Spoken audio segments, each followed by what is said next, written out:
ತಾವು ಏನು ಮಾಡೋಕ್ಕಾಗಲ್ಲ.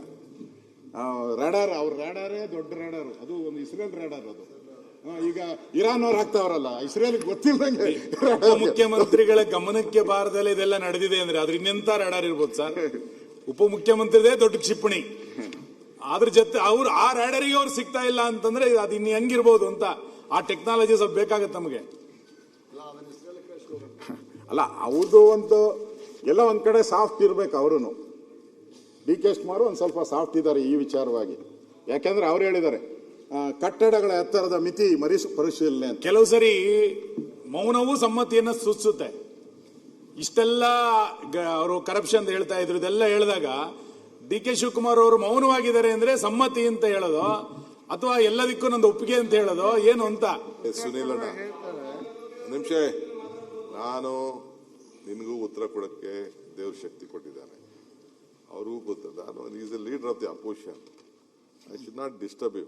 ರಿಪ್ಲೈ ಕೊಡೋಕೆ ಕೊಡ್ತೀನಿ. ಏನು ಮಧ್ಯೆ ಎದ್ದು ನಿಂತ್ಕೊಂಡು ಮಾತಾಡಿದ್ರೆ in leader of the opposition ಮಾತಾಡೋಕು ಸುಮ್ಮನೆ ಡಿಸ್ಟರ್ಬ್ ಮಾಡೋದು ಬೇಡ. ಕೊಡ್ತೀನಿ, ಬೇಕಾದ್ರೆ ಒಂದೊಂದು ಪಾಯಿಂಟ್ಗೂ ಉತ್ತರ ಕೊಡಕ್ಕೆ ನನ್ಗೇನು ಪೇಪರ್ ಏನು ಬೇಡ.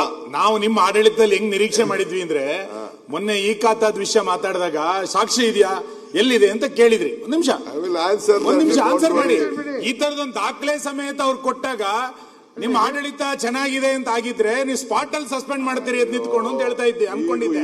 ನೀವು ಅದನ್ನ ಏನು ಮಾಡ್ತಾ ಇಲ್ಲ ಅಂತಂದಾಗ ಸುಮ್ನೆ ನಾನು ಒಬ್ಬ ನೀವು ಇದ್ರಲ್ಲಿ ಏನು ಭಾಗಿಯಲ್ಲ, ಅದ್ರ ಸಮ್ಮತಿ ಇದೆಯಾ ಅಂತ ಅಷ್ಟೇ.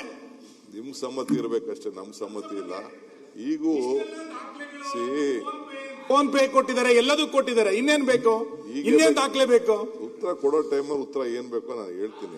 ಈಗ ಯಾಕೆ ಸುಮ್ಮನೆ ಬೇಕಾದ್ರೆ ಡಿಸ್ಟರ್ಬ್ ಮಾಡುವಂತ ಅಂದ್ರೆ ಎಲ್ಲರೂ, ನಾನೊಬ್ನೇ ಅಲ್ಲ, ಇಲ್ಲಿ ಇರೋರೆಲ್ಲ ಎದ್ದು ನಿಂತ್ಕೋತಾರೆ, ಆಲ್ ಬೇಕಾದ್ರೆ ಎದ್ದು ನಿಂತ್ಕೋತಾರೆ. ನಾನು ಸುಮ್ನೆ ಮಾತಾಡಕ್ ಬಿಟ್ಟಿದ್ದೀನಿ. ಸುಮ್ಮನೆ ಇವತ್ತು ಅವ್ರನ್ನ ನಿಲ್ಸ್ಕೊಳ್ಳಿ, ಅವ್ರನ್ನೆಲ್ಲ ಯಾವಾಗ ಬೇಕೋ ಎದ್ದು ನಿಲ್ಸ್ಕೊಳ್ಳಿ. ಈ ಆನ್ಸರ್ ಎದ್ದು ನಿಲ್ಸ್ಕೊಳ್ಳೋದು ಬೇಡ ನೀವು. ಅವ್ರಿಗೆ ಯಾವಾಗ ಬೇಕೋ ಎದ್ದು ನಿಲ್ಸ್ಕೊಳ್ಳಿ, ಏನ್ ತೊಂದ್ರೆ ಇಲ್ಲ. ಉತ್ತರ ಕೊಡಿ. ಈಗ ಎಲ್ಲರೂ ಮಾತಾಡ್ತಿರಲ್ಲ,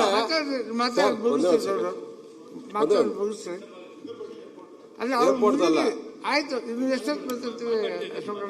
ಅಧ್ಯಕ್ಷರೇ, ನಮ್ದೇನು ಗೊತ್ತಿಲ್ಲ, ಅವರು ಕೇಳ್ತೀನಿ ಅಂತ ಹೇಳಿದ್ದಾರೆ.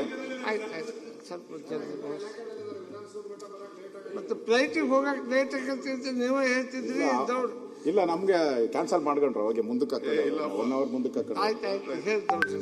ಅವರೇ ಹೇಳಿದ್ದಾರೆ. ಈಗ ಈ ಏರ್ಪೋರ್ಟು ಬೆಂಗಳೂರು HAL ಏರ್ಪೋರ್ಟ್ ಇರ್ಬೋದು, ಇಂಟರ್ನ್ಯಾಷನಲ್ ಏರ್ಪೋರ್ಟ್ ಇರ್ಬೋದು, ಜಕ್ಕೂರ್ ಇರ್ಬೋದು, ಈ ಏರ್ಪೋರ್ಟ್ಗಳ ಸುತ್ತಮುತ್ತ ಇರ್ತಕ್ಕಂಥದಕ್ಕೆ ಕಟ್ಟಡಗಳ ಎತ್ತರ ಮಿತಿಯನ್ನು ಪರಿಶೀಲನೆ ಮಾಡಬೇಕು ಅಂತೇಳಿ ಸನ್ಮಾನ್ಯ ಡಿ ಕೆ ಶಿವಕುಮಾರ್ ಅವರು ಕೆ ರಾಮಮೋಹನ್ ನಾಯ್ಡು ಅವರ ಜೊತೆ ಚರ್ಚೆ ಮಾಡಿದ್ದಾರೆ. ಕೇಂದ್ರದ ಸಚಿವರು, ಇದು ವಿಮಾನಯಾನ ಸಚಿವರು.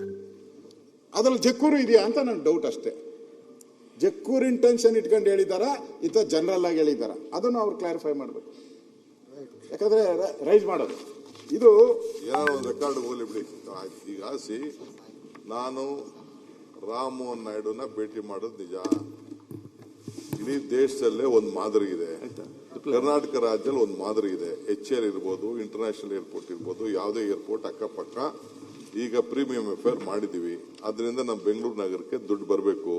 ಇಡೀ ದೇಶದಲ್ಲಿ ಪ್ರೀಮಿಯಂ ಎಫೇರ್ ಇದೆ. ಈಗ ನೀವು ಮಂಗಳೂರಲ್ಲೂ ಪ್ರೀಮಿಯಂ ಎಫೇರ್ ಮೊದಲಿಂದಾನೆ ನಿಮ್ಮ ಕಾಲದಲ್ಲೇ 2020 ಆಕ್ಟ್ ಅಲ್ಲೇನೆ ಇತ್ತು.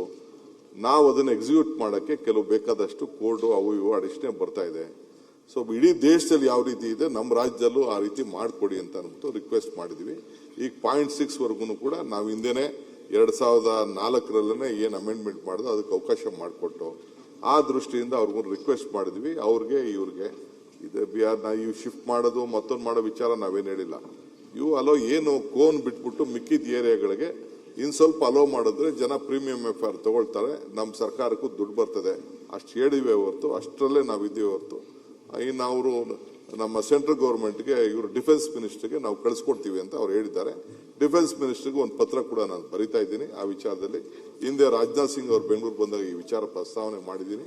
ಯಾಕೆಂದ್ರೆ HAL ಕ್ಲೋಸ್ ಆಗಿದೆ, ಅಲ್ಲಿ ಯಾವುದು ಟ್ರೈನಿಂಗ್ ಏನಿಲ್ಲ. ಏನಿದ್ರು ತುಮಕೂರಿಗೆ ಇವ್ರು ಜಾಗ ಕೊಟ್ಟರು, ಎತ್ಕೊಂಡೋಗಿ HAL ಹೆಲಿಕಾಪ್ಟರ್ ಡಿವಿಷನ್ ಅಲ್ಲಿ ಮಾಡಿದ್ವಿ.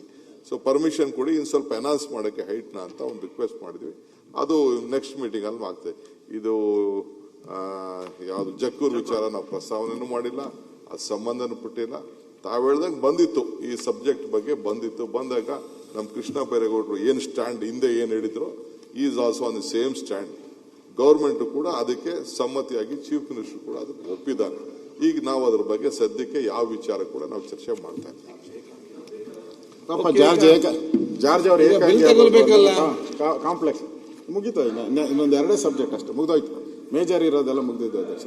ಇನ್ನೂ ನಡೆಸ್ಬೇಕಲ್ಲ, ನಾಳೆ ಗುರುವಾರದ ಅಲ್ಲ ಬಿಲ್ ಒಂದು ಕ್ಲಿಯರ್ ಅದಕ್ಕೆ ಫ್ಲೈಟ್ ಅಲ್ಲ ಇದು. ಈಗ ಜನ ಏನಾಗಿದ್ದಾರೆ, ಈ ಜಕ್ಕೂರು ಏರೋಡ್ರಮ್ ಉಳಿಸಿ ಅನ್ನೋಂತ ಒಂದು ಅಭಿಯಾನ ಇದು ಈ ಬೆಂಗಳೂರು. ನಾನು ಅದಕ್ಕೆ ಹೇಳಿದೆ ನಿಮ್ಗೆ, ಬೆಂಗಳೂರು ಒಂದು ಇಡೀ ರಾಜ್ಯದ ಎಂಜಿನ್ ಇದ್ದಂಗೆ, ಇದು ಹಣ ಕೊಡೋ ಎಂಜಿನ್ ಇದ್ದಂಗೆ. ಇಲ್ಲಿ ಬದುಕುವಂತ ಜನಕ್ಕೂ ಇಲ್ಲಿರೋ MLAಗಳೆಲ್ಲರದು ಮನೆ ಇದೆ ಇಲ್ಲೇ. ಎಲ್ಲ ಇಲ್ಲೇ ಇರೋದು. ಅದಕ್ಕೆ ಅವ್ರಿಗೂ ಇಂಪಾರ್ಟೆಂಟ್, ಎಲ್ಲರಿಗೂ ಕೂಡ ಇಂಪಾರ್ಟೆಂಟ್. ಬೆಂಗಳೂರು ಉಳಿದ್ರೆ ಎಲ್ಲರೂ ಉಳಿತಾರೆ. ಅದಕ್ಕೋಸ್ಕರ ಈಗ ಒಂದು ಅಭಿಯಾನ ಶುರುವಾಗಿದೆ, ಜಕ್ಕೂರು ಏರೋಡ್ರಮ್ ಉಳಿಸಿ ಅಂತೇಳಿ. ಈಗ ಇವರು ನಮ್ಮ AT ರಾಮಸ್ವಾಮಿ ಜಮೀನುಗಳು ಉಳಿಸ್ಬೇಕು ಅಂತ AT ರಾಮಸ್ವಾಮಿ ಅವರು ಕೂಡ ಹೋರಾಟ ಮಾಡಿದ್ದಾರೆ. ಅವರು ಕೂಡ ಇದಕ್ಕೆ ಹೇಳಿದ್ದಾರೆ, ಪಾರಂಪರಿಕ ತಾಣವಾಗಿ ಉಳಿಸಿಕೊಳ್ಳಬೇಕು, ಪರಿಸರವನ್ನು ರಕ್ಷಿಸಿಕೊಳ್ಳಬೇಕೆಂಬ ದೃಷ್ಟಿಯಿಂದ ಸರ್ಕಾರ ಆಲೋಚಿಸಬೇಕು. ಬೃಹತ್ ಕಟ್ಟಡಗಳು ನಿರ್ಮಿಸಲು ಕ್ರೀಡಾ ಸಂಕೀರ್ಣಗಳಿಗೆ ಬೇರೆ ಕಡೆ ಅವಕಾಶ ಮಾಡಿಕೊಡಬಹುದು, ಆದರೆ ಇಂತಹ ಐತಿಹಾಸಿಕ ಸ್ಥಳವನ್ನು ಕಟ್ಟಡಗಳಾಗಿ ಬಲಿ ಕೊಡಬಾರದು ಎಂದು ಪರಿಸರಕ್ಕಾಗಿ ನಾನು ಈ ಸಂಘಟನೆಯ ಅಧ್ಯಕ್ಷರಾಗಿ ನಾನು ಡಿಮ್ಯಾಂಡ್ ಮಾಡ್ತಾ ಇದ್ದೀನಿ ಅಂತ ಹೇಳಿದ್ದಾರೆ. ಗಿರ್ವಿ ಇಡಬಾರದು ಅಂತ ಕ್ಯಾಪ್ಟನ್ ಗೋಪಿನಾಥ್ ಹೇಳಿದ್ದಾರೆ. ಈ ತರ ಬಹಳಷ್ಟು ಜನ ಯಾರ್ಯಾರು ಬೆಂಗಳೂರನ್ನ ಪ್ರೀತಿಸುವಂತವರು ಕೂಡ ಎಲ್ಲರೂ ಕೂಡ ಹೇಳಿದ್ದಾರೆ. ಅದರಿಂದ ಅಧ್ಯಕ್ಷರೇ, ನಾನು ಈ ಜಕ್ಕೂರು ಏರೋಡ್ರಮ್ಮು ಏನು ಒಂದು ಐತಿಹಾಸಿಕ ಇದಿದೆ, ಇದನ್ನು ಯಾವುದೇ ಕಾರಣಕ್ಕೂ ರಿಯಲ್ ಎಸ್ಟೇಟ್ ಮಾಫಿಯಾಗಳ ಕೈಗೆ ಹೋಗಬಾರ್ದು, ಅದನ್ನು ಆಗಕ್ಕೆ ಬಿಡಬಾರ್ದು.